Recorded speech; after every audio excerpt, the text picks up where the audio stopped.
tell me about yourself, please? Yeah, okay, my name is Leslie Barron.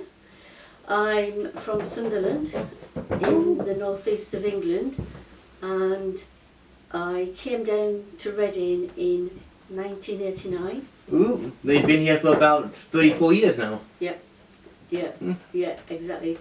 And it was about springtime, about this time that I came down to Reading, and the reason for that was in the 80s, Margaret Thatcher's government closed down a lot of the shipbuilding and mining industry in the northeast. Oh. And I worked in the leisure industry, and it got to the point where people... You had to move a business. Well, I didn't have a business, but people couldn't afford to go out. Oh. Because they didn't have jobs, and so I had to move away. That makes perfect sense, honestly. So I was a chef. Well, you're simply cooking up a conversation right now. Ka-ching. Yeah. Okay, good. Okay, I think I'm most questions. Okay, number 2. What is your experience about Pride history in Reading? Well, Pride, I was obviously involved in the very first one. Yeah, back in 2000 for you? 2003. In 2000, on the front page of the Chronicle, 39 church leaders wrote a letter against the repeal of Section 28. Ooh, that's a large number of church leaders. Yeah, and it was on the front page of the Chronicle as well. So yeah. So I obviously didn't like that. So I responded with a letter. And in those days you used to write a letter into the Chronicle, and it would be read by everybody. Then people would respond as well, either supporting or against. And this went on for about 6 weeks, and it got to the point... At the time, the Chronicle was a broadsheet. Oh yeah, I've heard of those. Yeah, and it got to the point where there were 6 pages of letters. Oh yeah. And then I thought, this is ridiculous. I worked for an organisation called RISC at the time, Reading International Solidarity Centre. Oh yeah, I think I've heard of those places. Yeah, you probably have. And it's two of its aims is to promote human rights and social justice. And I asked if I could be sort of seconded to focus on this issue around Section 28 and maybe raising the profile of LGBT community in Reading. Yes. So I phoned up the editor and I asked him, how long are you going to allow this to happen, because it's got to stop sometime. And he said, well, actually, we were just discussing that now. And so I went on to organise a meeting at risk invited 2 of the church leaders that signed the letter, and invited Angela Mason from Stonewall. She was director of Stonewall. That's a big lady. Yeah, and Penny Wallace, who was chair of the LGBT helpline at the time. Ooh, even bigger. Who was also a Christian. Ooh, good to have that voice on there. Yeah, and so we had a sort of a question time type debate planned, and I did some photocopies of what the Section 28 meant, a copy of the letter that the church leaders wrote, and I was expecting about 30 people to turn up, but actually it was about 150 people turned up. Ooh, that's quite big numbers, that. Kept going. They were all standing at the back of the big hall, and couldn't believe it. And we had this debate, and there was ground rules, respect each other's conversation, don't talk over each other, don't raise your voice, let people speak. And it was brilliant. And at the end of that meeting, one of the church leaders stood up and said, I put my name to that letter, but after what I've heard today, I'm going to take it off. And that was a big moment. Yes, you actually were able to change someone's views. It's very difficult these days. Yeah, and I thought, and this was in 2000, And I thought at the time, if he's brave enough to get up and speak in front of all his peers and take his name off that letter, I'm sure there's others thinking that. And it just reinforced that, that belief, that positive images. Can change people's views. Exactly. And so then, when after that meeting, and it was a massive success, and the papers wrote about it, and I've actually got a couple of photocopies that you can have of. That'd be grand, because we could put those photocopies onto the website or onto some other stuff.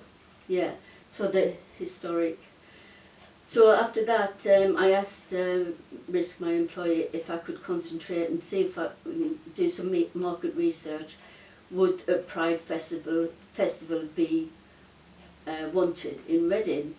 And it took 2 years, just in the planning, with me in the background, speaking to the council, speaking to the police, speaking to the fire, all the emergency services.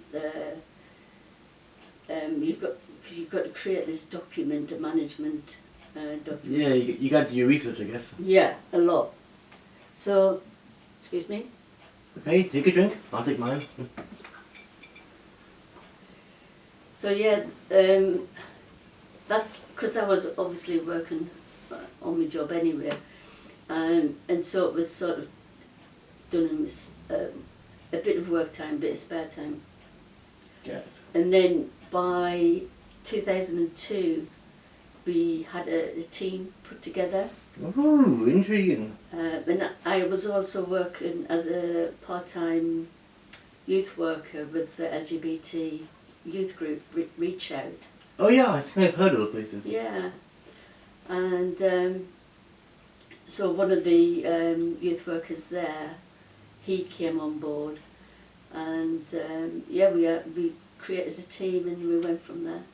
Well that's very intriguing. It seems that you played a very large part in this in Reading Pride. Yeah. So the first one was 2003. Yep, so we're now on the 21st anniversary. If we're in America, it'd be on off drink. Yeah, that's true. Yeah, except there wasn't one during lockdown. Oh So yeah, it's you the can't exactly do a festival over Zoom, Yeah, can you? no. So It's technically the 20th anniversary, I guess. 20th this year. That's very good to know. Okay, now on to number 3. Here's a big one. If you pick one issue, one biggest challenge in the queer community. Is this not the one that we've crossed out? No, you crossed out the movement. All right. Do you want to change it to this one? Because you crossed out the movement. All right. Okay. Yeah. So we're on. yeah, we're on number 4. Four. 4, but I have to say 3 because Yeah. podcasting things. Okay. So you start again. So number 3, if you pick one biggest challenge in the queer community, what would it be? I think the political situation at the moment is a bit scary. If Yeah. we're going to go more right wing, mainly for the trans community. Oh yeah, I feel that. Yeah, so I think a lot of gay, lesbian, bisexual people are accepted in society. Yeah, they are because they have no investment here, so they have no outward appearance to change. They're not going against the patriarchy or against people. But trans, non-binary, so on, their mere existence is a slap in the face to those kind of people. Well, they certainly don't. Some of them don't like it, and but what they don't realise is we've had trans people for millennia. Yeah. In other cultures. Yeah, it's only nowadays that we have the life-saving surgeries and so on that people can get to. Yeah, I mean even Elon Musk, he has a trans daughter. Yeah, though he's heavily distanced himself from that daughter. Yeah, and I think he said he's dead to him now. Yeah, that's how some parents feel about stuff, because when someone transitions or changes their name to the parent, they lose a bit of the person they fully knew. Yeah. It's a way of grief, and Musk obviously does not respond to his grief very well. Yeah. What he said,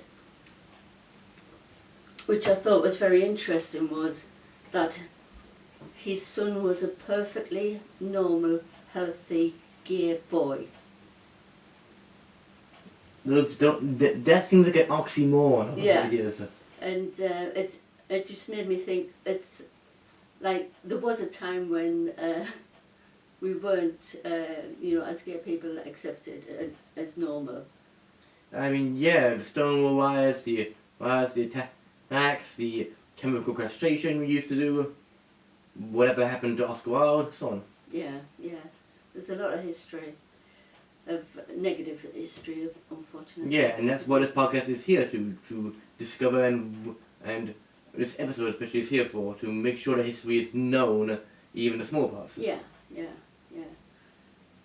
So I'm just a bit worried about the way the politics are going, because a lot of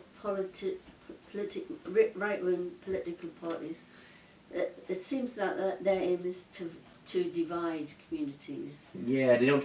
A show community is a show they do not see on TV. Yeah. So that's my big concern. So. Yeah, well, hopefully we can get better general. Yeah. But thank you for your answer. Okay, do you feel that things have progressed since you got involved? Do you think there's been an impactful progression, I guess? I think any kind of good publicity, positive images is good. When I was at the very beginning of Reading Pride, for instance, there were certain things that I wanted the Pride Festival to be. One was that it was free, Ooh. that it was open to everybody, that we would encourage families. Oh. And the only way that because if you go back to that one church leader standing up and saying, after what I've heard today, I'm taking my name off that letter. Yeah. That's proof. And I've been in situations where people have changed their minds by actually meeting someone. Okay, so you're saying that things have progressed since you stepped into it all? Yeah, I think generally, if you look at Reading, I am pretty sure that Reading community is much more accepting of the people's differences than they were back then. Yeah. Okay, well that is a very good thing to hear. Hopefully bring us a bit of levity after last time with that, so. Yeah. Okay, good, so we're almost running out of questions here. Okay. Number 6, this one is a bit of an impact. What do you think about the impact of Pride has had on the media and people's attitudes towards the community? Yeah, it's similar to the other question. With the media, but they promote events, don't they? And they write stories, and where they just wouldn't have before. It would have been more of a scandal. Oh, definitely. Definitely. Back in the olden days, a celebrity if a celebrity came out as gay or whatever, then it'd be having it'd be a big scandal, and people would be horrified or annoyed. Yeah. Well, when I was growing up, I knew I was gay from the age of 7, Ooh. 6 or 7, but I didn't know I was gay because there wasn't that gay lingo back then. Yeah, and there certainly wasn't any community.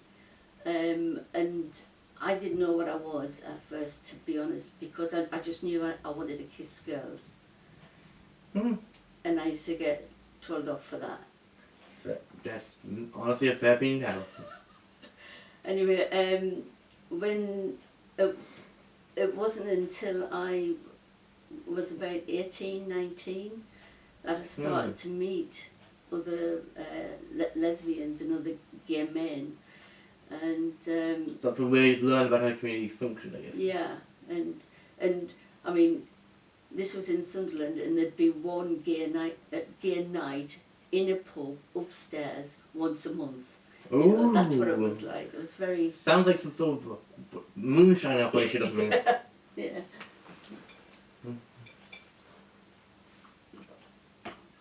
But yeah, so I do think it's more accepting now. That's very good to know that the media is far more tipping, though. As we both know, places like CNN, Fox News, and so on are still quite right wing and still quite unaccepting. Absolutely. Yeah. You know, they say for every step you make forward, someone makes 10 steps back. Not sure. Yeah, maybe being a bit pessimistic here. Yeah. Okay, good. Let's continue on with our final question, hopefully. Is there any piece of advice you want to give yourself or anyone at home watching? If I was to give myself a piece of advice when I was young and coming out, Yeah? I would say, don't worry, there's millions more people just like you. Because it's very isolating when I was 18, 19, we taught in, 1975, Oh. and there wasn't a community. I didn't know the word lesbian, I didn't know what gay was, I didn't know what a homosexual was, I just knew that I liked girls. And it was a difficult time, I've got to say that, because there was a lot of hatred towards me. I'm not going to go into it a lot. It's okay, you're a safe place. You can go into it much as you wish. No, but I find it upsetting still, so... It's okay, do whatever you wish. This is a safe space. So it's just, it's completely different now to what it was then. Indeed, it's almost like a different world. Yeah, it is. So I would definitely say to myself, I would give myself a big hug and say, don't worry, there's millions more like you. Okay, good. And any advice to people watching at home? Who might be? Yeah, who might be, I guess. You'll find your people. Grandiose. Well, yeah, it's okay. Yeah, Okay. yeah. If Miss Line, we can read it. It's okay. Alright, I will leave you guys to it. Okay. Well, did you actually start recording? Yeah. Okay. Oh, hang on, the task come. Test him, started it, has it first? Oh, there we go. Okay. Yep, there we go, we are recording. We are recording. Whoa. Oh, I'm nervous again. It's okay, the only thing you're talking to is me. Thanks, okay, cool. Grandiose. Okay, so, hello everyone, welcome to Randomly Rediscovered, the show where we tell you the strange and reworked history of wedding. Today we have on episode Prime Progress, I have a host, me, Tom Finlay, and our guest, Hat Taylor. Please introduce yourself for the fans. Hello, I'm Hat Taylor. I'm an artist and healer, and my pronouns are they, them. Same here. What about myself? I'm an inclusion specialist and I'm a queer community advocate, and especially in Reading.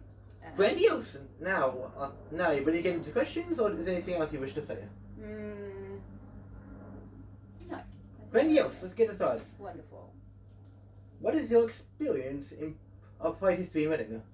Well, I have a fair bit of experience in Pride history in Reading. I attended the first Pride in Reading, in Kingsmeadow. Oh yeah, that was the one in 2003. That is the one, yeah. Yeah, I wasn't even born then. Really? I was just but a youth. Went to that, and then I was attending pretty much every year. I spent a couple of years on the Pride committee. Sort of doing like volunteer manager and doing sort of some inclusion work for them. And then more recently, last year, I left that Pride committee and started up in a group, started up a new Pride in Reading. Oh, why did you leave the community if you watched it over So it was at the time I was studying a master's, and it was I just had too much going on, to be honest. And then the sort of pull to start a new Pride came from, actually, let me get this right, and it's a collective group of us. So the DIY Reading Pride are a trans-inclusive, intersectional, anti-racist, anti-capitalist bunch of folks who we came together to organise a pride to be proud of that's not kind of sponsored by any big Terrorist groups, corporations or terrorist groups. Exactly. Yeah. Yeah. Either way, it's good to hear that you're actually doing things that are improving and remaking Pride for itself. Really showing the progress of Pride. Thanks. You're welcome. Okay, follow-up question. How do you feel that has changed over the years that you've attended and been part of it?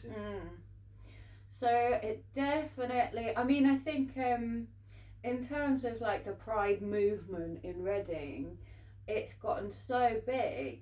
I think it was like a march round the block about last time I was there. Yeah, absolutely. Like the Pride sort of festival itself, it feels like that has grown. There's the march, there's a other field, because it's just started in the first field and there was like one marquee. Really sweet. So it's got all sorts of, loads of marquees, loads of stages. And I think the Pride sort of movement in Reading obviously has expanded to have, there's like the big Pride in the festival in the King's Meadow, and then there's like our DIY Pride, there's groups like that do sort of Pride focused events throughout the year, like Reading Sapphic Social, there's a group Double OK who put on like social events throughout the year. Really? I never heard of any of this stuff. Double OK are amazing. So they have like monthly craft sessions, there's like cabaret drag nights, there's Well, I'm definitely going to put these links in the description of the videos. Yeah, awesome. And they were a real like driving force behind the DIY Pride that we started last year.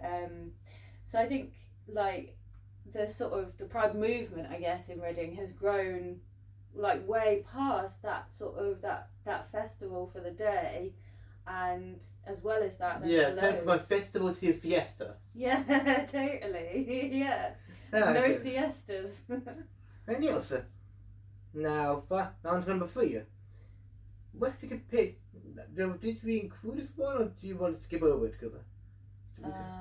Which the Oh yeah, number 3 was the big issue one. Did you?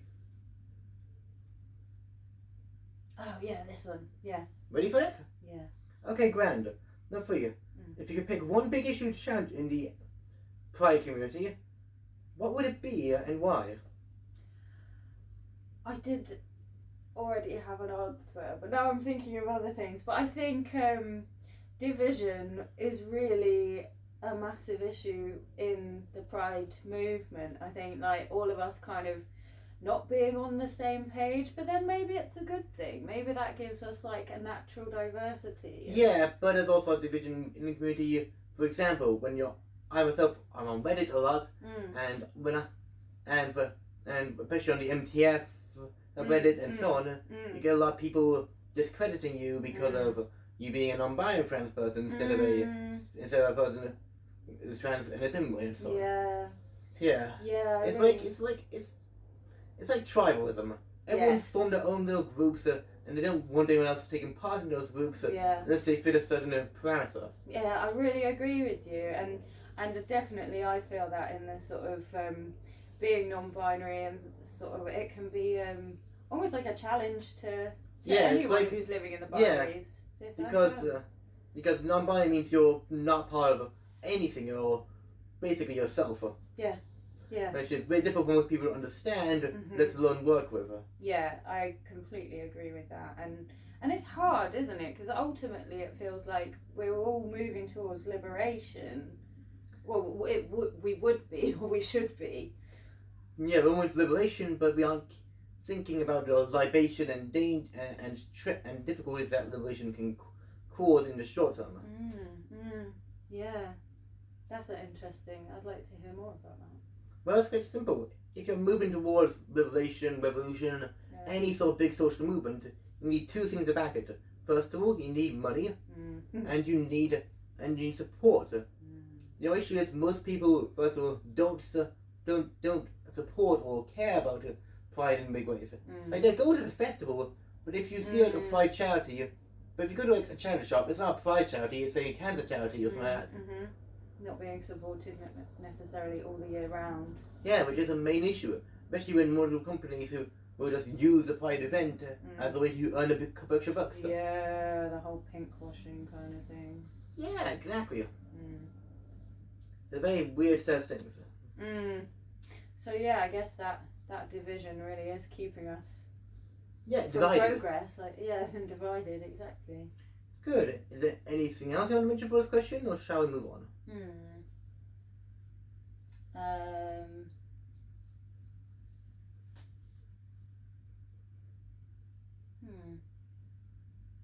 No, I think I'm good. Grandiose. On to number 4. Okay. This question is similar to question 2, but it's pretty simple. Do you feel that things have progressed either goodly or badly since you started getting involved? So definitely, I feel like it's got like a bit of duality in the progression, because are we progressing towards something good or progressing towards something bad? Yeah, and a bit of both. I feel like.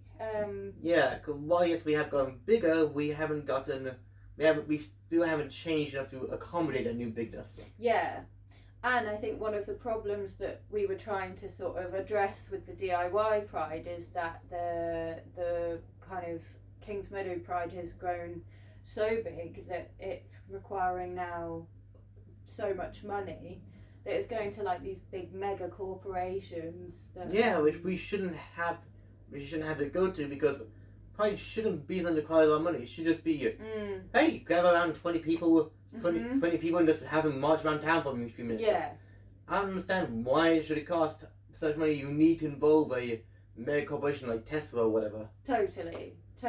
And a mega corporation like Tesla whose values go against the whole sort of ethos of Pride, it feels. Yeah, it was like making a deal with the devil to help you build a church. Yes, exactly that. It is like making a deal with the devil to build a church. That's how it feels, and in a way it's like it's brilliant that so many people, that it's become more visible with it getting bigger.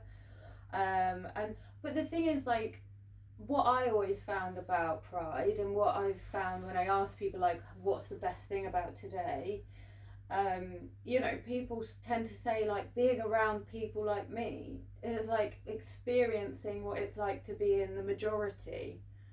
And that's free. That is a very good and freeing experience, but we're also going to understand the dangers that things can cause and so on.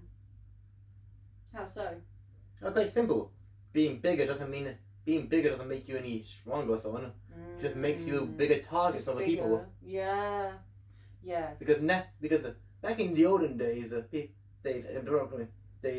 when Pride started, people would just target one group, one thing all the stuff. Normally trans people. But nowadays, with it being so big and vast, people are targeting everyone left, right, and center. Meaning that there's no real safe part of the Pride can be. Yeah. And when there's that division within the community, then where is the safety within the community? Exactly, because no matter which part of the community you're in, bi, gay, whatever, you're gonna be targeted by at least someone. Yeah. And that's the truth that a lot of people are gonna have to live with. Yeah, I really agree. Good. Anything else we should say, or shall I read number 5? Let's see. No, the corporate sponsorship contrasting queer liberation. I haven't even asked number 5 yet. And for some reason I have that as number 5, but it's alright. I'm not paying attention to the numbers. I know you aren't. But yeah, like a good example is London Trans Pride, which is on a real very small budget. I think. I don't know the ins and outs, but they're sort of crowdsourcing at the moment, and all they put on, they have some audio gear. I think last year they had 2 toilets, but it was the biggest Trans Pride event that had taken place. Yeah, no, it proves that you don't really. they don't really need a bucket to fill a well. Exactly. The well will be filled with The rain itself. yeah, exactly. Build the well and the rain will come. Yeah, that metaphor works. Yeah. Okay, good. Now on to ready for question 5. I think so. Granny Elsa. Number 5. What do you think the impact of Pride has had on the media and people's attitudes toward the community? So I think it's mixed. Like in some ways it might be like the only exposure to the community that like somebody who maybe isn't part of the community has had, and that can be a beautiful thing. Yes, but it could also be a pretty bad thing because Yeah. a lot of media misrepresents Pride and misrepresents Yeah. people. This is it, and I think there's this part of it that kind of the pride and the need for pride is almost a perpetuation of like the status quo, which is sort of cis heteronormative. Yeah, and we should be saying no to the status quo. Yeah. Moving past it and so on. Yeah, rather than necessarily responding to it by creating these sort of safe spaces. So on the one hand, it's like instead of going in to stop a war, just building a bomb shelter. Yeah, it really is. I love your analogies. Thank you. I'm making up a psycho. It's beautiful. It totally is. Like, why not stop the bombs rather than just shelter the people? Exactly. People need to get out there and actually make towards the movement they want for the change. Yeah, and I think people can get so complacent and just so almost stuck in, and even us in the community, like think, well, this is just how things are. Yeah, just because how things are doesn't mean it's how things have to be. No, exactly. Yeah, and that is why the need for progress is so important. Yeah, and urgent. Like, and yeah, sort of. I guess pride, as it is, sits within this cis heteronormative picture. And what would it be like to live outside of the frame? And how many harms could we avoid if we chose to challenge that frame? Exactly. Yeah. Yeah. Granny Elsa. Now, on to our second last question, unless you have anything else to say. Awesome. No. Great, on to our second last question. What is one piece of advice you give to yourself, or to someone, or to one of our listeners at home? I like this question. Well, I like all the questions, to be honest.